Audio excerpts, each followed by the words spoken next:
चुपके से काटेला तू नस नस में तू गईला समा नस नस में तू गईला समा काली बिहा परेशानी में गजब के रोग धरा दिहला हे राजा हमरे जवानी में गजब के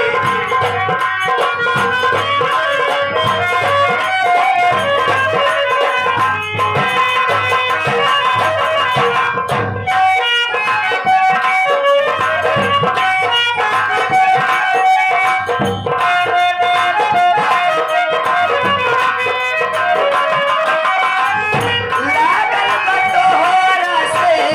मन के लगईवा तोरा के मान चुकल बानी सजनिया तोरा के मान चुकल बानी हे कहिले कसम से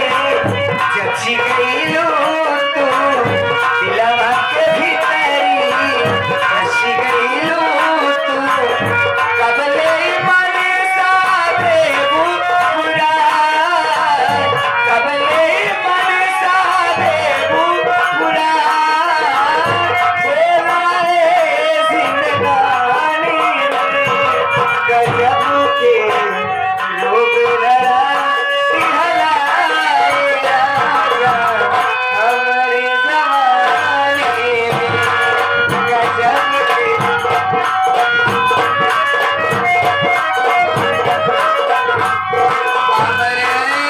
जवानी हाँ, इधर से आ गए इधर से आ गए इधर से आ गए इधर से आ गए इधर से आ गए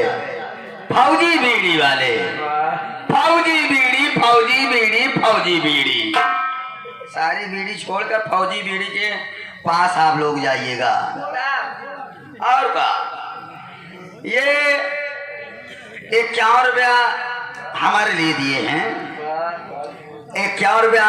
आपके लिए दिए हैं हाँ, हाँ, पाती हाथी बढ़ा देती धान एक बंडल तुमका दे वही एक बंडल हमको दे का यार हमारे मेहरा ना सेड़ी बनू का हाँ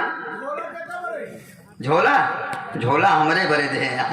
कहे ना कर धो गया कपड़ा उपड़ा तो कहाँ कपड़ा रख गया काहे ना